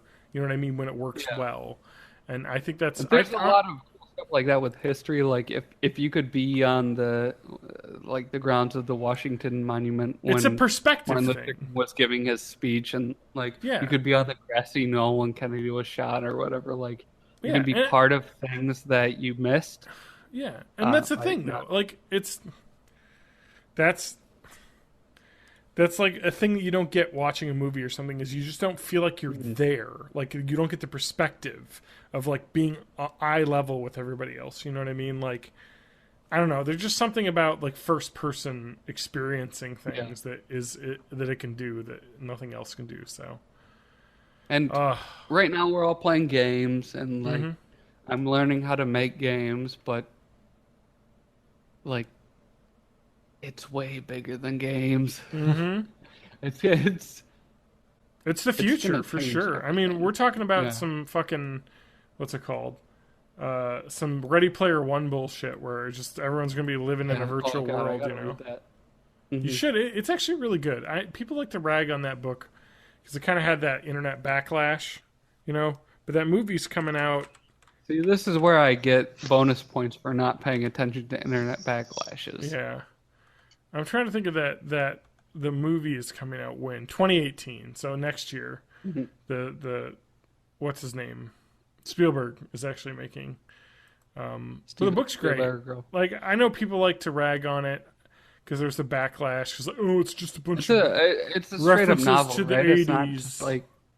It's not like a graphic novel. It's a straight up novel. It's great. Okay. I think people like to backlash now and. Like it just, I couldn't stop reading it. Like it may not be the best written prose you've ever seen, but my God, is it just engaging? Like it felt like I couldn't stop because the story's just good. It's I'm trying to describe what the story is, but it's without being too much of a spoiler. It's like 350 pages, 370. It's a full novel, but. It'll only take me 6 months to read that. It's just like, well, I don't know, man. If you're like me, I couldn't stop. But it's like just I'm one like giant. The slowest read. I'm like a 10 pages a night reader. It's just. It's like one giant like goose chase, slow. Like one Easter egg. Like everything's just like, oh, we got to find this thing because like the premise of that is, yeah. Well, the premise of it is like this guy who created this virtual world that everybody lives in and does everything in and games and stuff is like he died and he left clues as to get his egg, which has like basically whoever gets it gets like control over the company that runs the game. So everyone's like searching high and low for it, and like it's crazy. I don't know. It's just like a big treasure hunt game, but as a book. It's just so like you just want to keep going. You're like, oh, here's the next clue. Like, oh, it's really good. He put it together well. I loved it. Fuck the backlash. And I'm usually part of the backlash, so what does that say? Hashtag fuck the backlash. Did you say hashtag fuck the blacklash? Because that's something else. I was slurring. It's getting late. I literally just wrote down hashtag fuck the blacklash. Let me just don't write that down. Let me just erase that. I wrote it by accident. Actually, I wanted to. This isn't one of those episodes that we're gonna release, is it? No, actually, it is coming out because we need an episode this week, or else we die. Oh, yeah, that's how it works. That's how podcast works now. So thanks. Oh, hey, John. Yeah. I just wanted to talk for a minute about Harry's.com and okay, shut the fuck up. Mattresses. This ain't no mid-roll. Wait, what? First of all, why Harry's? Because you and I. You guys already creamed all over Dollar Shave Club. We're Dollar Shave Club guys. They got bought by. I think they got bought by some big corporate thing, so I'm supposed to not like them anymore. But I still like their stuff. Yeah, I'd like to go to CES just for the lulz, though. Although they don't have is the AV. like GN or whatever it is. Angry Video Game Nerd. No, Adult Film Awards. Oh, It used to be That- during the same time That's as not- CES. Really? No, Yeah. I thought that was at E3. No. no. Definitely. Well, here we go. 2016 Adult Film Rewards. Somebody wrote an article. Adult Film Rewards. The adult film. Well, we all know what the adult film rewards are. Is Ariel Rebel still winning all of that stuff? Wait, I've exposed myself. I don't even know who that is. AVN Awards.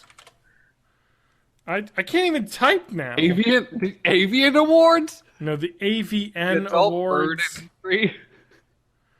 Let's see here. AVN Awards. When did this take place? January 21st. It's all just Dillian Harper anyway. So Matt, you should play us out. You're not even this is going saying nowhere. her name correctly. I am. That's okay. Just go to the AVN Oh, you Awards know her, website, too. and you'll see all your favorites on this Dillian. page. It rhymes with million. I Wait, think I it's have just favorites? Dylan. I think you can just spell Dylan with an I, can't you? This is insane though, because like people totally buy tickets to go to this and then like meet porn stars in real life and be like, "Hey, I liked you in your movies." Hey, I saw it all over your video. But I mean, yeah. But anyway, no. But it used to be at the same time as CES, so it was like two birds, one stone. Get all the nerds there and the porn awards. So, Two birds, one cup. two, Two birds, one cup. That's the episode title. we got it. It took a while to get there. Wow. man. Wait, are we Never get- ending it? I guess it's time to end. You I just, told me to. no, we're I go- agree. It's getting late. We're And going we- nowhere with this. Oh, TJ. Come on, You man. mean like in life? 'Cause I mean, from fuck the Blacklash, I think it just went downhill. that was a mistake. Yeah, Matt. You didn't even say it though. I just misheard you. I was. A That's mistake. me. It's fine. No, thanks everyone for listening. We will be back next week, probably about the same time, either Thursday night or Friday night, depending on how sketchies were. Oh, Thursday night, right, TJ? Thursday Like night, late? if we're gonna do live There's Switch a stuff. live cast, Switch in the 80s. We might just do that. Done that. That sounds fun to do. Yeah. Might as well. That sounds fun. I'm interested in that conference, and so it's what- right around our recording times. Yeah, I'm and so, well, Matt, yeah, especially if you could probably figure out a way to get the live feed and we could talk over it. I've got lots of hype, but lots of. And nervousness. Aaron says, and the award for best rim job goes to drum roll. Oh. I would like to say that Peter Pan XXX, an Axel Braun parody, won Best Picture last year at the AVN Awards.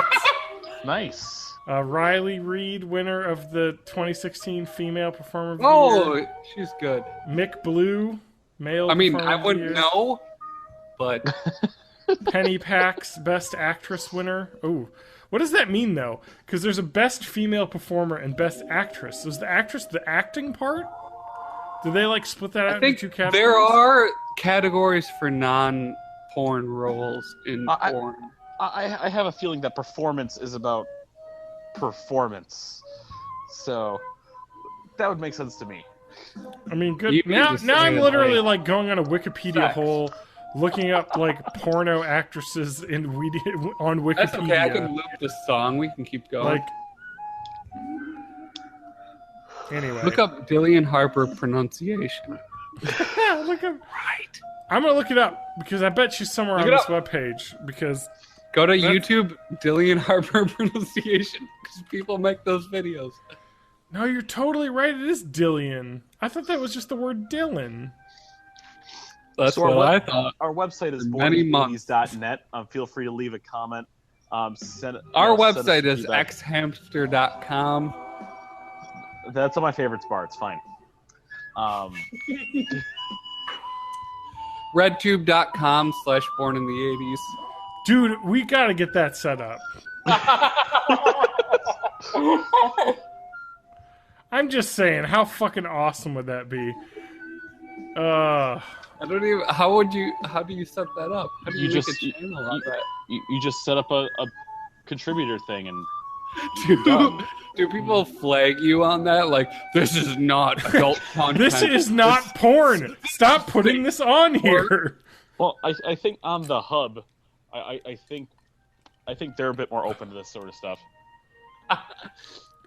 That would be hilarious. Well, congrats on if I Penny Pax for your Best Actress in The Submission of Emma Mark's : Boundaries. Oh, isn't that PAX, PAX, or PACKS? I think it's PAX, but I think she knows what you're saying when you say her last name. Oh, okay. She knows the joke. Anyway. Which is loosely based on the 50 Shades of Grey, earning several nominations. So good for her. You know, getting those made awards. A porn parody of 50 Shades of Grey. Which is already a porn parody of Life? the Twilight series. So Yeah. all right. It was a dirty Twilight fan fiction. We're fully down the rabbit hole when it comes to that. So That became it was a Twilight fan fiction and became a bestseller. yeah. What is wrong with America? Dude, have you been around in 2016? Everything is learned- fucked and we're all gonna die. Correct. That's it. Well, President thanks for Mark listening. Zuckerberg. 2020, President Zuckerberg, all hail Facebook. Yeah, yep. All hail Facebook. The fake news will turn into the real news as he controls the news. And Zuckerberg, the Zuckster. In 2020, I'm changing my middle name to Hindsight so we can go TJ Hindsight May or Hindsight is 2020. That's it. Fuck yeah. For 1 year, you'll be king of all the memes. President, Batman vs. Superman, Lex Luthor. Yep. With disgusting feet pregnant Elsa. All We right. got this. Yes. Foot surgery. Elsa. Pregnant female Spider-Man. Spider-Man. Pregnant Spider-Man. Pokemon Kinder Egg unboxing. I feel like this is a really tight episode and like FIFA pack opening. Beginning to end. Yeah, very tight. Kinder Eggs. I mean, we were talking about the AVNs. Yeah. Very tight. All right, let's stop talking now. No, go away. All right. Bye-bye, everybody. Thank you, TJ.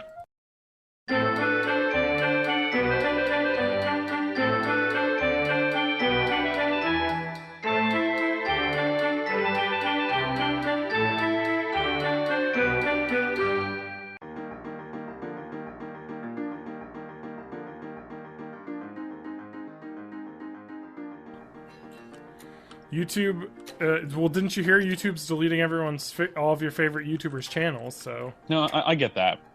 they're like that. What? I can't make money anymore. Did I saw a video where PewDiePie was saying once he hit 50 million subscribers, he was going to delete his channel. And he ended up not doing it. Did he actually follow? Oh, he follow did. through on He that? deleted his second channel that had no followers. Yeah. Oh, I was watching. I was like, this is bullshit, but I kind of want to see how it plays out. See, that's what he did. You fell for it. It's like Facebook fake news, the YouTube channel. My God. It looks like I've only got about like 35 or 40 YouTube channels I subscribe to. I'm surprised I'm not subscribed to College Humor because I watch all their stuff anyway. I'm surprised you're not subscribed to Matt Haig Music Channel. I am. No, I'm subscribed to Matt Haig Music, just not Matt Extra. Extra Matt. I'm gonna do that right now so I don't miss your next stuff. You should throw some awesome weird stuff on there.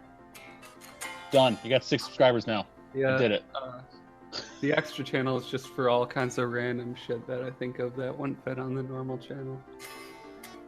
I have a video of my dad trying the Vive that I haven't edited yet. We played Hot Dogs, Horseshoes, and Hand Grenades, which is basically like a shooting range game with all kinds of real-life weapons, and he had a lot of fun.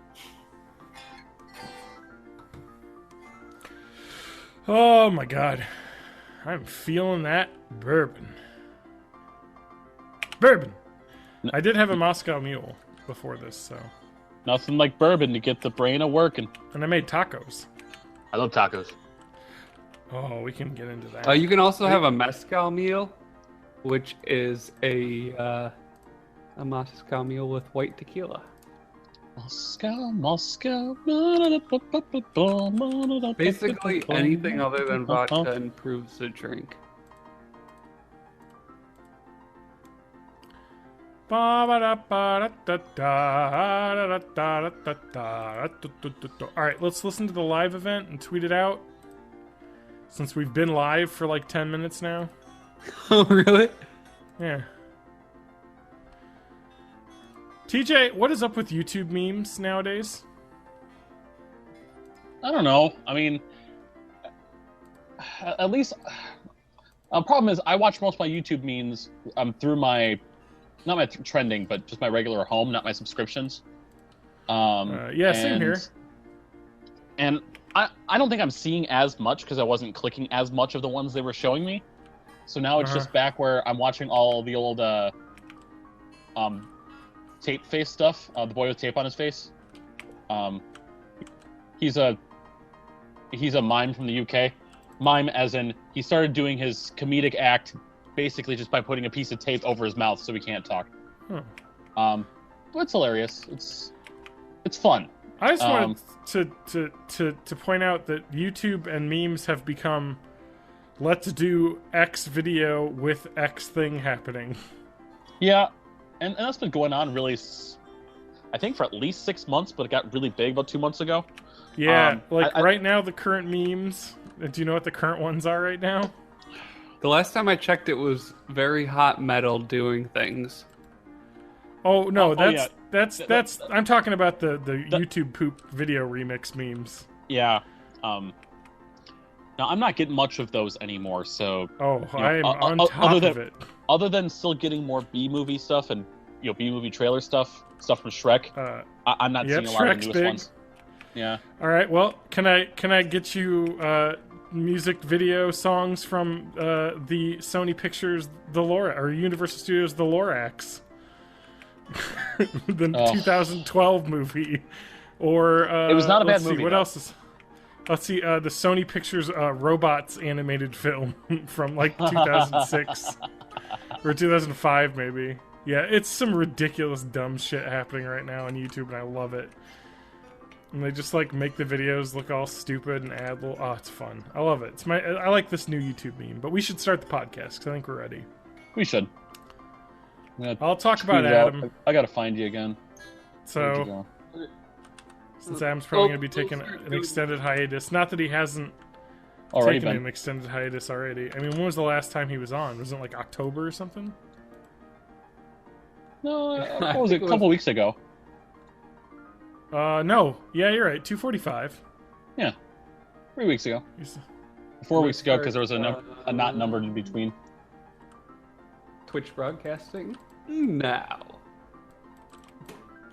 I think it's going. I don't know. Ready? You gonna go? You gonna broadcast? Share. Just copy that link. God, I'm so burpy. Those tacos got me. What the fuck is happening, Matt? Alright, I'm gonna introduce the podcast while he's gone. Welcome to Born in the 80s. I'm your host, John Rowe, joined by my co-host... TJ May?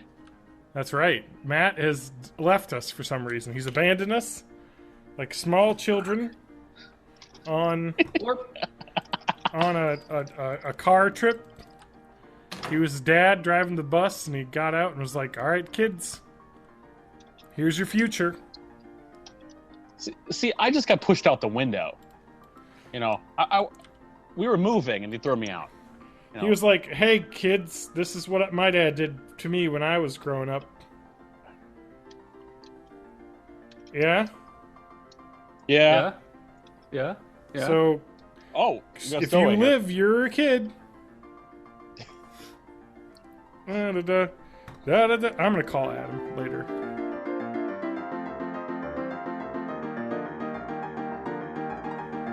Twitch is forever. That's what they say. That's what my mom said. Streaming IRL. Is that what they call this now? Yeah, because it's I think in real that's the life Twitch. official thing. Now, are you going to get banned because you don't have any moving images on your Twitch?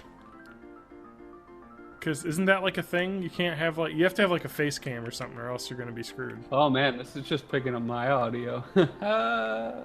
Oh, so it's working well. All right, so I'm not on the Twitch stream. All right, recut. Welcome to Born in the 80s, episode 248. Now, Matt, tell me when you're ready to go and we'll start.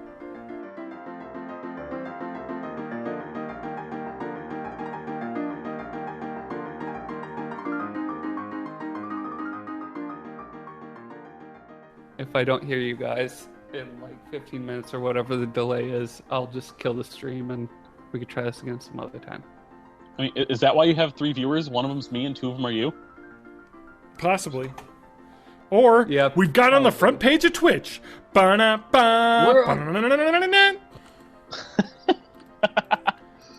John plays Minecraft without any video and talks to his friends about games. I can't play Minecraft and host a podcast, though, so if we get started, I will have to quit. But until then, I will continue harvesting my plants. Okay, it's still just me. Sweet. Sweet. See, They're this is gonna the have- Amazon exposition. We got to get this all figured out, you know? Yeah. Yeah, Well, I can unmute your shit, Oh, I can hear you now. but then it echoes like that. Yeah, you sound like a Gozer or something.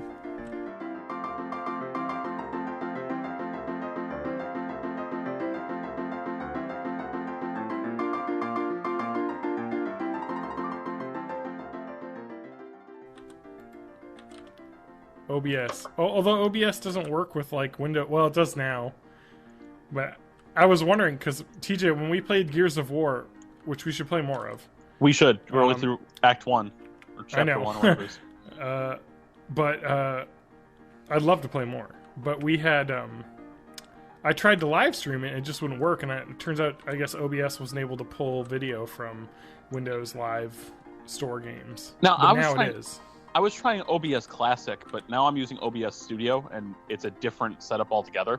Yeah, I know. Um, I switched to OBS Studio too. But I've had to relearn it because everything's so different. Like, I'm doing offset of audio because I want my game audio to match my voice, because sometimes I sing along. I can't help it. Fair enough. I have to add the offset as a filter. It's not a thing you can automatically do. Yeah, that's I the think white I- man's burden. Yeah. I'll fix it. We'll see. Oh my god. Sorry, what was I gonna do? Oh yeah, I remember. I'm sorry. Start the podcast? No, I'm Minecrafting. I'm waiting for the go ahead from Matt to start or just give up. So Yeah. I'm willing to wait. If I'm up till midnight, I don't really give a shit. We don't need to do 2 hours anyway. That's too Wait, long. I'm not following Matt Haig music on here? Okay. I'm gonna screw up his 5 videos, 5 followers, 5 following by following him. Oh no! 5, 5, 5. Oh god, it just roboted for a second. 5, 5, It 5. did. Oh Matt, you're roboting. $5 $5 foot foot long. long. Any. There's a Holy there- shit. There's a scary man named Tony who you could buy a $5 foot long from, but it was something else entirely. I'm talking about his penis.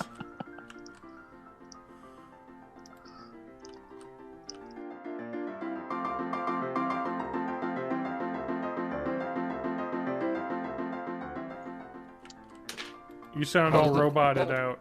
It's all crackly. Okay. I think something you did fucked your audio. Now, how now? It's crazy audio crackly. I don't know what you did. You're gonna have to relog. You out buffered yourself.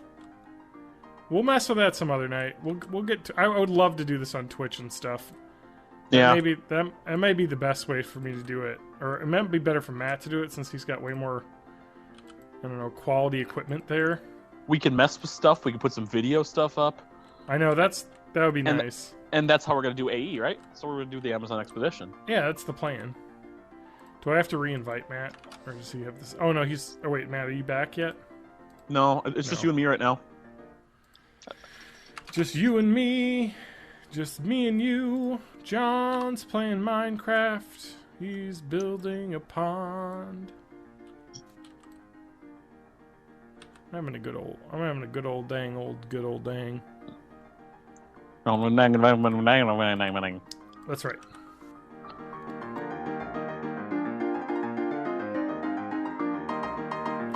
Okay, well, I'm just gonna keep playing with this while you're doing that, and No, we should start. Welcome to Born in the 80s, episode 248. I'm one of your co-hosts, TJ May, joined by the man of the hour, John Dangerous. He's playing Minecraft while he's talking. Okay, I'm gonna go log off now. Now that we're gonna let's actually start the podcast. I'm gonna do a real intro, and we'll be. What's a podcast? Good, we'll be good as a gander. Save and quit to title. Close window. All right, here we go.